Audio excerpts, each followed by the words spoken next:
नमस्कार दोस्तों, आपका स्वागत है YouTube चैनल एसके टेक्नोवेशन पर। तो सबसे पहले मकर संक्रांति की हार्दिक शुभकामनाएं, बधाई आप सभी को।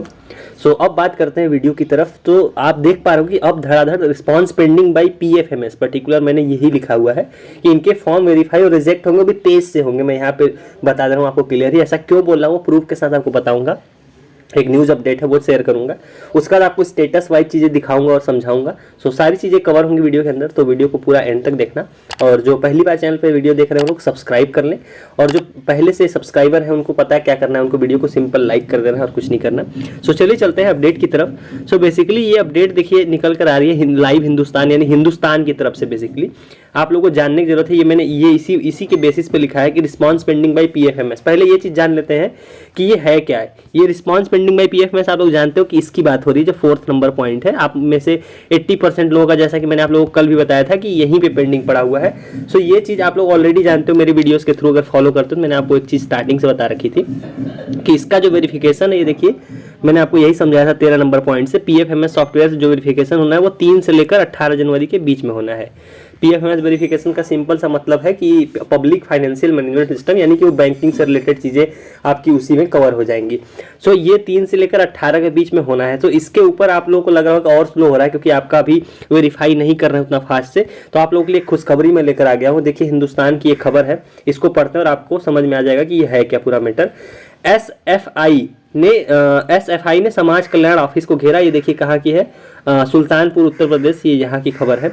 बेसिकली हुआ क्या, जो स्टूडेंट यूनियन है उन्होंने समाज कल्याण के ऑफिस का घेराव किया था। देखिए यहाँ पर पूरा पढ़ते हैं इसको, ये रही डिटेल में। स्टूडेंट फेडरेशन ऑफ इंडिया, वही SFI जो चीज ऊपर लिखी हुई थी, की ओर से छात्रवृत्ति में धांधली को लेकर शुक्रवार को शहर स्थित बस स्टेशन कार्यालय में जुलूस निकालकर विकास भवन में विरोध प्रदर्शन किया। विकास भवन मतलब वही जो हम लोग बोलते हैं ना, DW ऑफिस, वही सेम है, विकास भवन उसी को बोला था हिंदी में। आक्रोशित छात्रों ने समाज कल्याण ऑफिस का घेराव कर उनके खिलाफ नारेबाजी की। संगठन की ओर से छात्रवृत्ति से संबंधित मसलों के समाधान के लिए समाज कल्याण अधिकारी को 3 सूत्री ज्ञापन सौंपा गया। मतलब 3 पॉइंट उनको अपने मांगे 3 रखी गई हैं टोटल। समाज कल्याण को जो स्टूडेंट यूनियन है ये इन्होंने रखा है। बेसिकली इनका मांग क्या है वो चीज देख लेते हैं। जो मैं आप लोगों को बता रहा था वही है। संगठन के प्रदेश सचिव विवेक विक्रम सिंह ने कहा कि छात्रों का एक बहुत बड़ा तबका जो कि डायरेक्ट पढ़ाई उनका डिपेंडेंट होता है छात्रवृत्ति से। ये इनका कहने का मतलब है कि जनपद के 80% से ज्यादा लोगों की छात्रवृत्ति PFMS दिखा रहा है। वही चीज जो मैंने आपको बताई कि रिस्पांस पेंडिंग बाय PFMS 80% लोगों का, जो मैंने आपको कल की वीडियो में बताया था। वही दिखा रहा है, तो उन्हीं के लिए इनका मांग है और इसीलिए इन्होंने नारेबाजी की। अब आप सोच रहे हो इससे होगा क्या। देखो इससे होता क्या है, ये ऑलरेडी कर रहे हैं अपने हिसाब से, DW वाले स्लो कर रहे थे, मतलब अपना कर रहे थे, 18 से भी आगे निकल जाता। लेकिन इस धरने प्रदर्शन, इस विरोध से, इन चीज़ों से होता है कि उन पर एक प्रेशर बन जाता है, और उन पर ये प्रेशर बना। इसके बाद क्या होगा, बेसिकली अब वो थोड़ा सा फास्ट करने लगेंगे। जनरली जितनी स्पीड से कर रहे थे उससे थोड़ा सा फास्ट करेंगे। आप लोगों को पता है, ये न्यूज़ भी आपने देखी होगी, कल की ही है, कल की नहीं शायद आज की ही है, मे बी 13 जनवरी, कल रात में, मतलब वही 11:30 मतलब 12 बजे की है। इनसे क्या होता है, प्रेशर उन पे क्रिएट हो जाता है। अब ये थोड़ा सा इसको फास्ट करेंगे, जो आपका रिस्पांस पेंडिंग बाय PFMS है उसकी प्रोसेस को थोड़ी सी तेज कर देंगे, जो मैं आप लोगों को बता रहा था। वो न्यूज़ को चलो अब छोड़ते हैं, अब स्टेटस की ओर बढ़ते हैं कि किनके वेरीफाई, किनकी सस्पेक्ट लिस्ट, किनकी रिजेक्ट में जाने की प्रोबेबिलिटी है, वो चीज़ समझते हैं सबसे पहले। सबसे बेसिक जो स्टेटस है वो ये है। इस स्टेटस में ज़्यादातर लोग फंसे हुए हैं। यहाँ पे देखिए करंट स्टेटस में पेंडिंग DW है, यहाँ रिस्पांस पेंडिंग बाय PFMS है, यहाँ है। तो अब ये वेरीफाई में जाएंगे, सस्पेक्ट में जाएंगे या रिजेक्ट में जाएंगे, इसके बारे में अभी आप नहीं कह सकते हो। रीजन, क्योंकि रिस्पांस पेंडिंग बाय PFMS में बैंक से वेरीफाई या रिजेक्ट, ये चीज़ रिजल्ट आएगा। इन दोनों से आपके डॉक्यूमेंट वाले रिजल्ट यहाँ से आने हैं। तो ये वाला फॉर्म अभी तीनों में जा सकता है, किसी भी कैटेगरी में जा सकता है, इसका नहीं कह सकते अभी कुछ भी। ये चीज़ अभी डाउटफुल है। ऑल्दो ये ऐसे वाले स्टेटस के चांसेस कम है कि ये रिजेक्ट में होंगे, क्योंकि ऑलरेडी अगर देखिए 17 दिसंबर को अपडेट हुआ और यहाँ पे कुछ भी नहीं सो रहा है, इसका मतलब यहाँ पे ऑलमोस्ट ओके ही होगा। इस वजह से यहाँ पे स्टेटस में नहीं दिखाया गया। अगर होता तो ये लोग दिखा देते ताकि आप करेक्शन कर पाओ। तो उम्मीद है कि ये वेरीफाई होगा। अब ये वाले स्टेटस जो मैं आपको दिखा रहा हूँ, ये वेरीफाई में ही जाएंगे, वेरीफाई कैटेगरी में जाएंगे, क्योंकि ये रिजेक्टेड बाय बैंक है। Bank name is not as per PFMS master. और इन लोगों को मैंने स्टार्टिंग से बता रखा है, बताने की जरूरत भी मुझे नहीं लगता कि है कि बैंक से ये सब जाके करा लो, ये तो हो जाएगा वेरीफाई। सेम इसी इस स्टेटस की भी यही कहानी है, इनवैलिड कॉम्बिनेशन। इस वाले स्टेटस वालों के छात्रों के तो अपने आप ही स्टेटस वेरीफाई कैटेगरी में चले गए हैं ज़्यादातर लोगों के, क्योंकि ये उनकी गलती थी, इस वजह से ऑटोमेटिक वेरिफिकेशन हो गया इनका। सेम यही इसका भी हाल है, ये भी वेरीफाई कैटेगरी में चले जाएंगे अगर ये बड़ी इंपॉर्टेंट है, क्योंकि आपने अगर ये काम करा लिया तो ये दोबारा से वेरीफाई हो जाएगा, ये कोई बड़ा इशू नहीं है। अब बात करते हैं सस्पेक्ट लिस्ट में कौन से जाएंगे।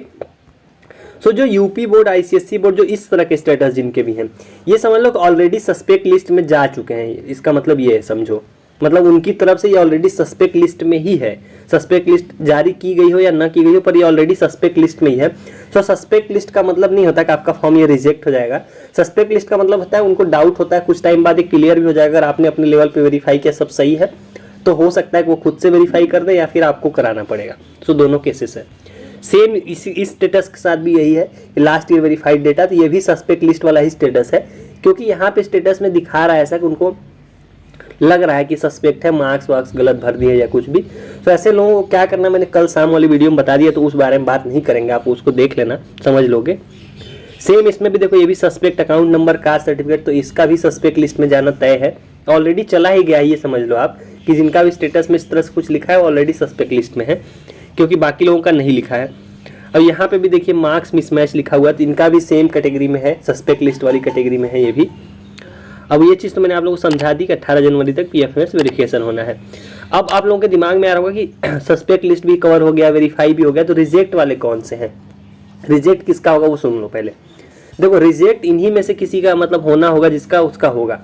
मान लो आपने ये चीज़ें करेक्शन नहीं कराई, जो भी लोग दिखा रहे हैं चीज़ें आपने सही नहीं कराई अपने लेवल पे, यूआईडी वाईडी नहीं कराई, तो ये 1-2 बार ट्राई करेंगे, मतलब दोबारा वेरीफाई करने का एक राउंड और चलेगा, उसमें आपने सही नहीं कराया तो रिजेक्ट ही होगा।